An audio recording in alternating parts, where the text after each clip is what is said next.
Sveiki mano draugai, broliai ir sesės, mano giminės, žmonės, kurie žiūri šitą įrašą ir kuriuo aš nepažįstu. Šiandien yra šeštadienis, 7 savaitės, Dievo palaiminta diena, tad su jie visus sveikinu, būkite Dievo artume ir jo palaimoje. O aš savo ruožtu noriu pratęsti savo liudijimo filmą, kad Dievas yra. Ir šiandien yra mano patariamasis kvietimo žodis, kurį noriu perduoti jums visiems. Pradėsiu kaip visada nuo Dievo žodžio, kad nors dalelę prisiliestumėte prie jo ir nuo tų žodžių aš norėsiu atsispirti savo pasakojime. Skaitysiu pranašo Izaijo 58 skyrių 13-14 eilutės. Jei šabo dieną nekelsi kojos iš namų ir mano šventą dieną neužsimsi savo reikalais, jei šabą laikysi žavesio diena, viešpatie šventą dieną šlovinga. Jei švęsi ją neidamas savo keliais, neieškodamas, kas tau naudinga, ir neleisdamas laiko tuščioms šnekoms, tai džiaugsiesi viešpatie ir aš pakelsiu tave virš žemės aukštumų, pamaitinsiu tave tavo tėvo Jokūbo paveldu. Taip kalbėjo viešpaties lūpos. Paveldas tai yra amžinasis gyvenimas. Dievas 6 dienas kūrė žemę, šį pasaulį, o 7 dieną palaimino. 6 dieną Dievas sukūrė žmogų.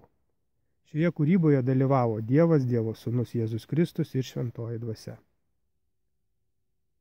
Dievas pasakė, padarykime žmogų pagal mūsų atvaizdą ir mūsų panašumą. Jėzus Kristus, Dievo sūnus, paėmė žemės dulkes, nulipdė žmogų ir įkvėpė į jį gyvybę. Taip gimė žmogus, pavadintas Adomu. Kad Adomui nebūtų liūdna, kad jis nebūtų vienas, Dievas užmigdė Adomą, išėmė iš jo šonkaulį ir iš šonkaulio sukūrė moterį. Paskui moteris buvo pavadinta Ieva, jinai tapo Adomo žmona ir tai buvo pirmos vestuvės žemėje, kurias palaimino pats Dievas. Taip vyras ir moteris tapo vienu kūnu. Apie tai yra labai gražiai parašyta apie visą kūrybą 8 psalmėje, kurią aš esu skaitęs 2 savo liudijimo dalyje. Tai aš dar kartą priminsiu, tik tai skaitysiu ne visą, o tik nuo 6 iki 9 eilutės. Apie kūrybą. Tu padarei jį tik truputį žemesnį už save, apvainikavai garbę ir didybę. Tu padarei jį savo rankų darbų šeimininku, padėjai visą prie jo kojų, avis ir jaučius, visus aleivieno ir laukinius gyvulius, padangių paukščius bei jūros žuvis ir visa, kas keliauja jūrų takais. Dievas žmogui padovanojo viską, ką sukūrė šioje žemėje. Tai buvo Dievo dovana kūriniui, kuris sukurtas pagal Dievo atvaizdą ir jo panašumą. Ieva ir Adomas buvo apgyvendinti Edeno sode, gražioje vietoje. Edeno sode viduryje augo gyvybės medis ir gero blogo pažinimo medis. Ir Dievas jiems davė pirmą savo įsakymą. Ir įsakė žmogui viešpats, Dievas, tardamas, nuo visų iš sodo medžių tau leista valgyti, bet nuo gero ir pikto pažinimo medžio tau neleista valgyti, nes kai tik nuo jo paragausi, turėsi mirti. Jie gyveno žinodami tą įsakymą kartu su Ieva Edeno sode. Bet danguje buvo dar vienas galingas angelas, 3 po Dievo, 2 po Kristaus, po Jėzaus Kristaus, tai buvo Liuciferis, šviesos nešėjas, Dievo sosto sergėtojas, kerubas, kuriame buvo gimusios blogos mintis. Jisai norėjo užimti Jėzaus Kristaus vietą, jisai pavydėjo Jėzui Kristui jo vieta arčiau Dievo. Dievas jį buvo sukūręs labai galingų angelų, jam buvo padovanota dieviška išmintis ir labai didelis grožis, nuostabus grožis. Tai buvo tikrai nuostabus, galingas, išmintingas angelas. Bet jisai jį užvaldė puikybės mintis, savimeilę ir jis užsinorėjo iškelti savo sostą aukščiau Jėzaus Kristaus. Taip gimė nuodėmė. Konfliktas danguje. Jisai nebuvo pakviestas į žemės kūrybą, jisai nedalyvavo žmogaus kūrime, dėl to jisai labai nekentė Jėzaus Kristaus ir nekenčia mūsų kūrinių, kuriuos sukūrė pats Jėzus Kristus. Tas pats Jėzus Kristus, kuris paskui laiko tėkmėje ateis žmogaus pavydale į žemę tam, kad atpirkti mūsų visų nuodėmes. Savo kančia, savo kentėjimu, savo mirtimi. 3 dieną jisai prisikels, taip nuteisdamas šitą kunigaikštį ir atverdamas mums duris į amžinąjį gyvenimą. Jeigu šios aukos būtų nepadaręs, mes visi būtume pasmerkti mirčiai. Tai koks yra Dievas, kokia jam didelė meilė mums yra.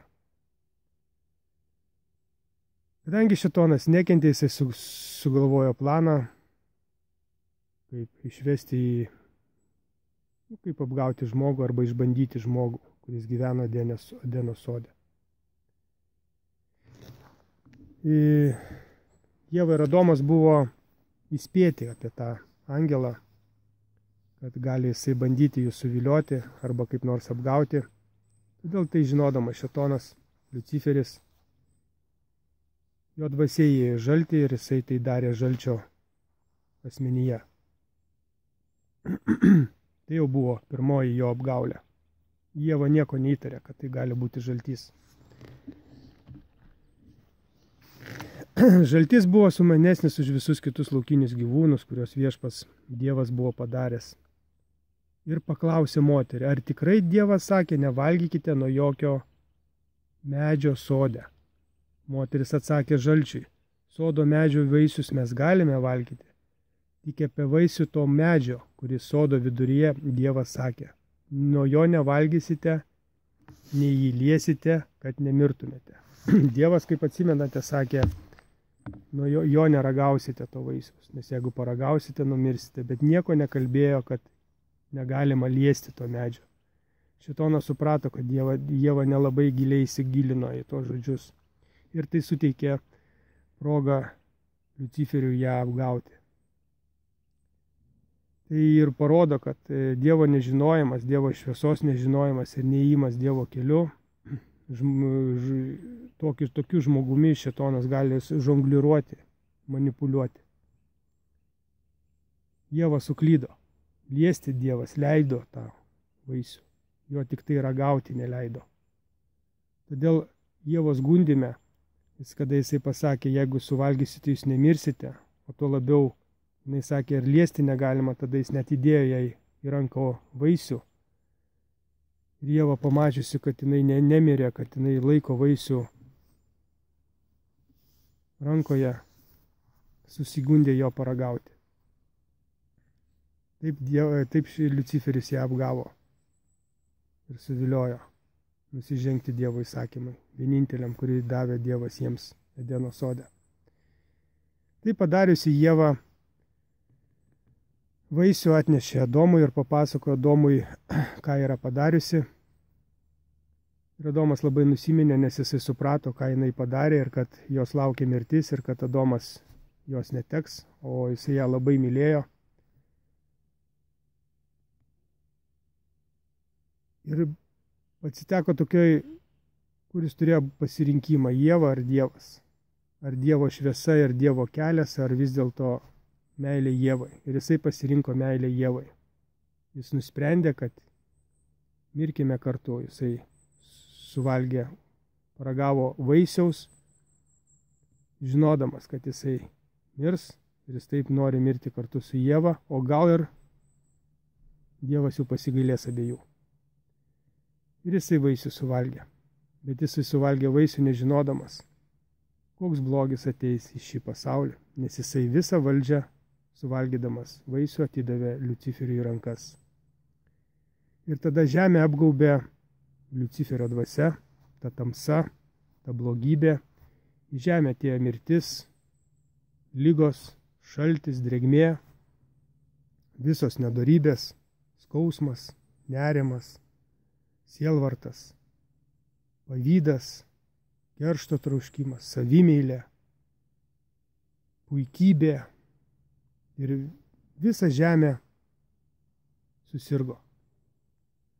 Galima būtų dar kitaip papasakot. Va šitą įvykį. Įsivaizduokit, jūs nueinate į parduotuvę, nusiperkate naują kompiuterį. Kompiuteriai yra įdiegtos visos geriausios, naujausios programos, jos veikia puikiai. Bet vieną dieną jūs netyčia per apgaulę, nes lygtai draugos parašė jums laišką, atidarote nuorodą, ten yra virusas. Paspaudžiate tą nuorodą ir tas virusas užkrečia jūsų visą kompiuterį. Jūsų programos neveikia, kompiuteris jūsų neklauso arba dirba labai lėtai ir jūs nieko negalite padaryti. Taip įvyko ir su mūsų žeme. Mūsų žemė apgaubė nuodėmės šydas. Viskas pasikeitė, absoliučiai viskas pasikeitė, kaip buvo prieš tai sukurta. Edeno sode augo vaisiai, viso žemė augo vaisiai ir visi gyvūnai žemėje valgė iš to, ką užaugina žemė. Liūtas nemedžiojo stirnos. Visi valgė žolę ir visi buvo darnoje. Kaip į žemę atėjo mirtis, viskas pasikeitė. Liūtas pradėjo medžioti stirną ir viskas pasikeitė, va taip. Išsiderino. Ir mes dabar visi gyvename šioje aplinkoje. Va taip, kad suprastumėt. Tačiau išliko, viena yra gera žinia, kad išliko ryšys tarp Dievo ir kūrėjo, į kūrinio ir Dievo.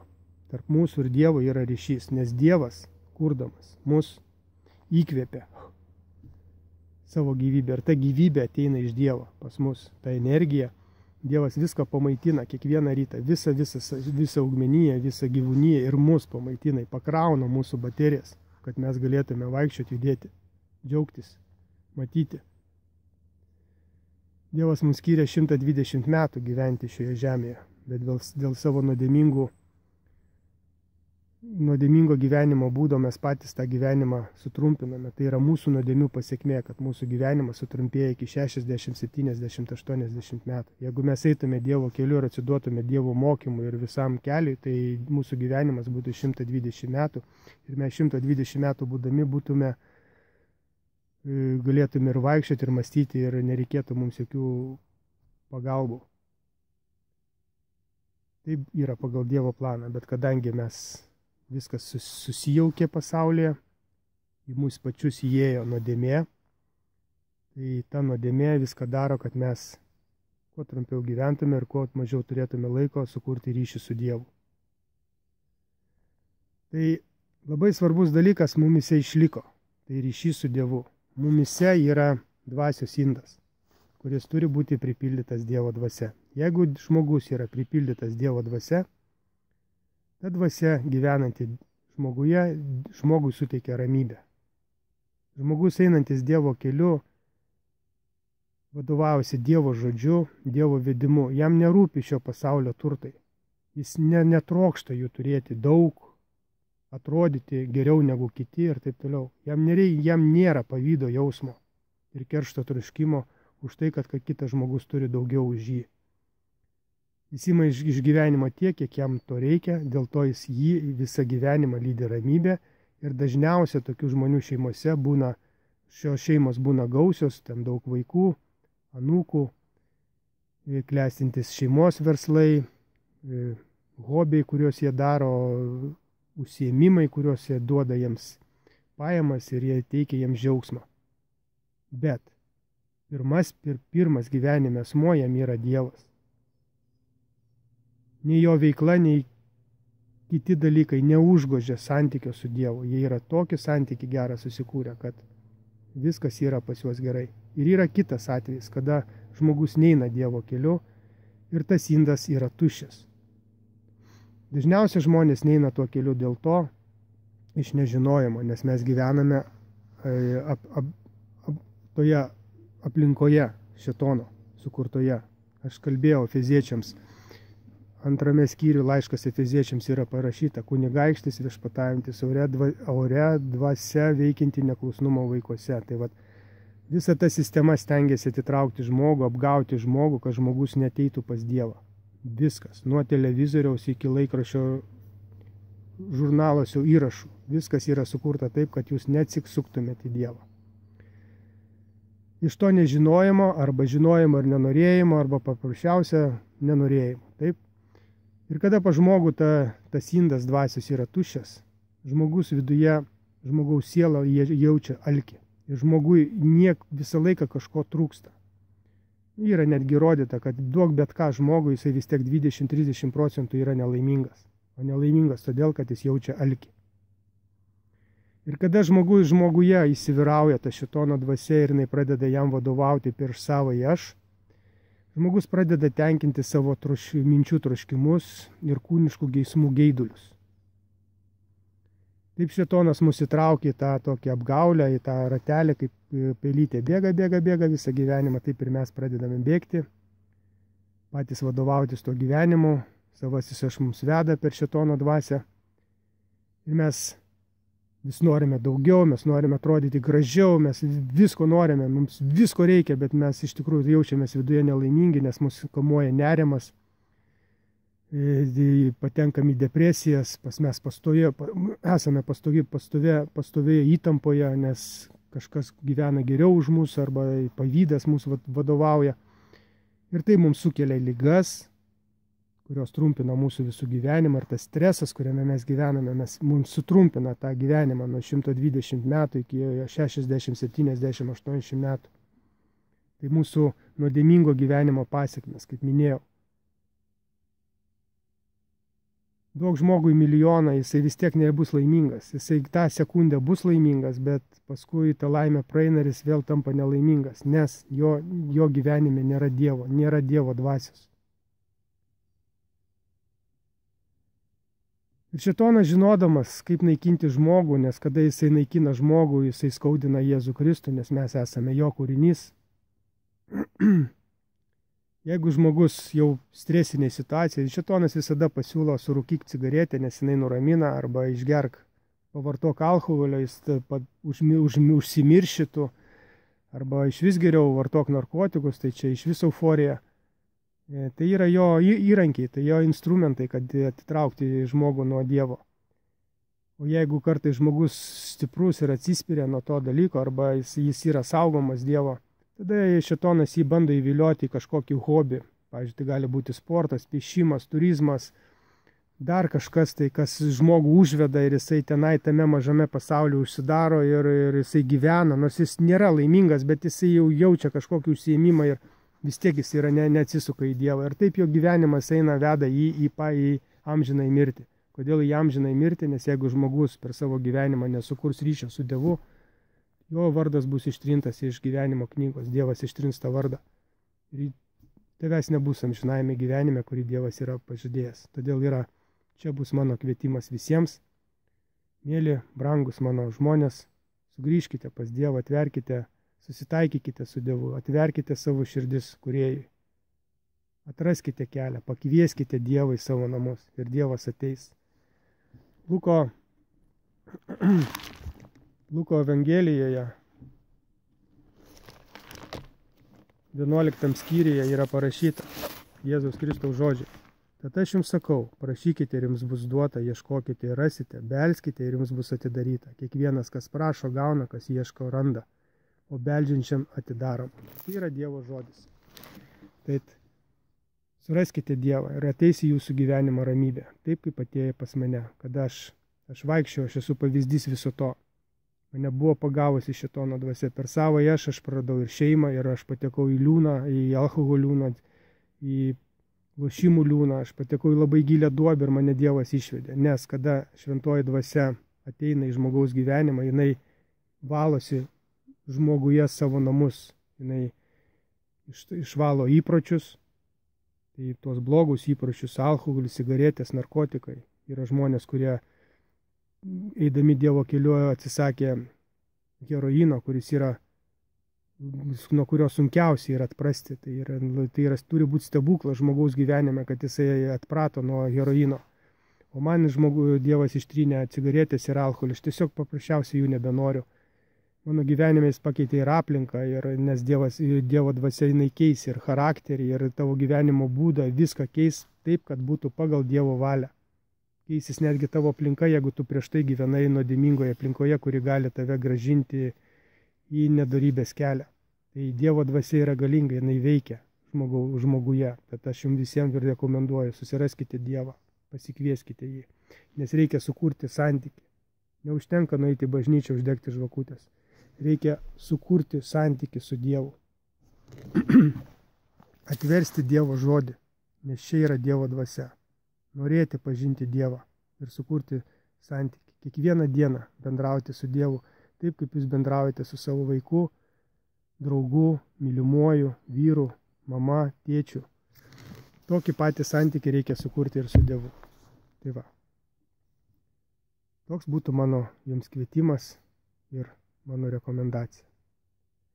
Kada aš patekau į 7 dienos adventistų bažnyčią, ten buvo, kaip sakiau, minėjau, Dievas mane ten atvedė. Ten yra žinių lobynas, ten yra labai daug knygų, kurios yra, nusako visą grožį Dievo. Tai pirmą knygą aš jums rodžiau, tai yra Elenos White parašyta Didžioji kova, kuri papasakoja apie krikščionybės istoriją nuo tos akimirkos, kada Jėzus Kristus atėjo į Jeruzalę, buvo nukryžiuotas, kaip apaštalai skleidė žinią, kaip kiti žmonės skleidė Dievo žinią, kokie jų likimai. Baisus likimai, vienus trėmė, kitus žudė, deginant laužų, kirto galvas už tai, kad nešė Dievo žodį ir už tai, kad aš dabar turiu šią knygą savo rankose.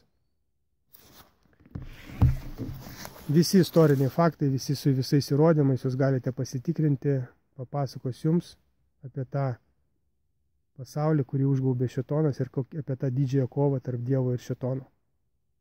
Labai gera knyga, rekomenduoju ją susirasti, ateiti pas ją platina 7 dienos adventistai, tai jeigu susirasi tą bažnyčią, jūs tikrai šią knygą turėsite. Kita labai svarbi knygutė yra Kelias pas Kristų. Knygutė taip ir vadinasi, Kelias pas Kristų, taip pat Elena White parašė ją. Čia yra parašyti viskas, ko reikia, kad ateitumėte į Dievo glėbį. Atgaila, turi būtinai būti krikštas, nes daugelis žmonių tikrai yra nepakrikštyti. Tėvai, kada mus atvesdavo pas kunigus ir ten kažką kunigėlis padarydavo, tai nėra krikštas. Tai aš turbūt labiau galvoju, kad tai kažkokia kultinė procedūra, kuri kaip įgalina, kaip ta procedūra pririša sielą prie savęs, kad tai yra, ta siela priklauso jiems. Bet iš tikrųjų siela priklauso Dievui. Nors Liuciferis irgi galvoja, kad siela jam priklauso, nes Adomas atidavė visą šitą pasaulį jam savo nuopoliu. Iš tikrųjų mes esame Dievo kūriniai ir mūsų sielas priklauso Dievui. Ir Jėzus Kristus atėjo jų išvaduoti iš šėtono gniaužtų savo auka ir prisikėlimu. Žinokit, atminkit tai, nes tik per šitą tikėjimą ir per Jėzaus Kristaus auką mes galime ateiti į amžiną gyvenimą pas Dievą. Tai krikštas ir yra sandoris su Dievu. Šitą sandorį turi sudaryti žmogus suaugęs, priėmęs sprendimą tai padaryti. Ir kada žmogus priėma sprendimą, jisai sudaro sandorį su Dievu. Jisai išsižada viso savo gyvenimo prieš tai gyvento. Visų nedorybių, kurias jisai darė. Visų papročių, įpročių ir viso kito. Ir žmogus yra panardinamas, turi būti panardintas visas į vandenį. Žmogaus panardinimas viso į vandenį reiškia mirtį. Ištraukimas iš vandens reiškia prisikėlimą. Kad žmogus, kada jisai iškeliamas iš vandens, gimsta naujų žmogumi, be jokios nuodėmės. Ir vadovaujasi Dievo žodžiu einantis, stengiasi nebedaryti nuodėmių. Tai yra krikštas. Tai yra labai rimtas žmogaus, turi būti labai rimtas apsisprendimas ir tai yra labai rimtas veiksmas. Nes tu sudarai sandorį su Dievu, atnaujini sandorį su Dievu. Prisiminkit šitą dalyką. Toliau labai gera knygutė yra Kristaus kalno pamokslas. Tai yra, ką Jėzus Kristus kalbėjo žmonėms, palaiminti romieji, palaiminti vargdieniai, palaiminti liūdintis ir taip toliau. Šitą knygutę netgi gal reikėtų išmokti atmintinai, nes čia yra labai nuostabus parašyti žodžiai, supratimas, ką norėjo Kristus pasakyti žmonėms. Dar viena labai svarbi knygutė, tai yra apaštalų darbai, tai papasakoja, kas vyko po Kristaus nukryžiavimo, kaip jo mokiniai nešė toliau žinią, kaip kūrėsi bažnyčios apaštalų, kaip viskas jiems vyko, kaip juos persekiojo, kaip pavyzdžiui, Stepanas buvo užmėtytas akmenimis, Pauliui buvo nukirzdinta galva, o Petras buvo prikaltas prie kryžiaus, apversto kryžiaus. Tai va tokie likimai žmonių, kurie nešė Dievo žodį, kaip šėtonas kariauja prieš to žmonės. Čia ne juokai, čia iš tikrųjų aš kalbu. Taip vyko. Ir dar yra viena labai svarbi knygutė, tai yra Patriarchai pranašai, kuri plačiau papasakoja, kas yra parašyta Biblijoje. Ją reikia skaityti paraleliai, nes šita knyga pasakoja nuo pradžios knygos iki Dovydo, karaliaus Dovydo. Ir šioje knygoje yra išsamei papasakota pačiam pirmame skyriuje, kodėl buvo leista susikurti nuodėmei. Vat visas tas nuodėmės atsiradimas. O toliau yra Biblijos pradžia, kūrimas, kuris remiasi Biblijos 1-2 skyriais. Paimat Bibliją, perskaitote Biblijoje 1-2 skyrių, atsiverčiat šitą knygą ir perskaitot šioje knygoje, ką norima pasakyti Biblijos 1-2 skyriuje. Ir taip pas jūs atsiveria visas vaizdas, visas grožis šios knygos, nes čia yra surašyta 6000 metų istorija, nuo pat kūrimo iki šių dienų ir dar kas mūsų laukia. Tai nuostabi knyga. Čia yra kelias pas Dievą. Kito kelio nėra. Tai vat, jūs su šia knyga galite labai gerai pažinti dalį šios knygos. Bet aišku, reikia visada susirasti bendruomenę, kuri semėsi žiniomis ir kurie bendraudami vieni su kitais atskleidžia daugelį tiesų ir daug aiškinimų. Ir kadangi daug aiškinimų, tai reikia surasti teisingus aiškinimus. Todėl visada reikia surasti bendruomenę. Aš jums rekomenduoju 7 dienos adventistų bažnyčią, nes aš žinau tikrai, kad jūs nebūsite papuoliai pasklaidžia mokslius, kurie pasiema iš Dievo žodžio kažkokią eilutę ir jie vadovauja, tik ta eilutė ir vadovaujasi. Čia yra labai blogai, nes ta eilutė gali būti išimta iš konteksto ir ją panaudojus kitaip galim būti suklaidinti, kaip buvo Ieva. Dievas pasakė, neragaukite vaisiaus, bet Ieva dar pridėjo neliesti vaisiaus. O Dievas nepasakė, kad negalite liesti. Jie galėjo liesti tą vaisių, jie būtų gyvi, viskas jiems būtų tvarkoj. Bet va ta vienintelė klaidelė ją suklaidino ir padarė, kokią nuodėmę jinai pasėjo. Tai va, tas yra labai svarbu. O 7 dienos adventistų bažnyčios yra Klaipėdoje, Kaune, Vilniuje, Šiauliuose, Skuode, Panevėžyje, kiek aš žinau, tai ir yra žmonių, kurie vadovaujasi Dievo žodžiu ir švenčia Dievo palaimintą dieną. Tad būkite, susiraskite, eikite Dievo keliu. Nes tik suradus ryšį galima su Dievu ir skaitant Dievo žodį ateiti į Dievo kelią. Ir dar yra labai vienas svarbus dalykas, kad skaitant šią knygą, Dievo žodį, prieš kiekvieną kartą atverčiant šią knygą būtina pasimelsti, paprašyti Dievo vedimo ir Dievo pagalbos suprasti, ką Dievas norėjo čia parašyti. Jeigu jūs skaitysite šią knygą be maldos ir prašymo, jūs jos nesuprasite. Nes Dievas atverčia tą išmintį, kuris ją čia užrašė. Tik Dievas. Jūs galite klausyti pastoriaus ir jūs jo iš vis nesuprasite. Bet galite klausyti ir pasakyti, taip, aš supratau, kas čia yra parašyta. Ir taip atveria Dievas savo žinių lobyną. Taip pat dar noriu paraginti mano brolius tikėjimo katalikus, kad išeikite iš tos Babelės, iš to klaidingo mokymo. Negarbinkite tų stabų. Perskaitykite šią knygą, atverskite knygą, perskaitykite Dievo įsakymus, kurie užrašyta jo ranka, ne žmogaus, jo ranka užrašyti akmens plokštėse buvo. Pažiūrėkite antrą įsakymą, kuris draudžia garbinti stabus, jiems lenktis ir jų maldauti. Švęskite tikrąją Dievo palaimintą dieną, kuri yra parašyta 4 įsakyme Dievo. Atmink ir švęsk. Juk čia viskas parašyta. Paimkite šią knygą, perskaitykite ir pamatysite, kokioje tamsoje, kokioje apgaulėje jūs gyvenate. Atraskite Dievą. Sukurkite santykį su Dievu. Nu va, o aš šią savo įrašą baigiu. Būkite visi Dievo palaimoje šioje dienoje, džiaukitės ją. Iki susitikimo kitame įraše, nes Dievas mane įkvėpė kitą įrašą parašyti apie minties galią,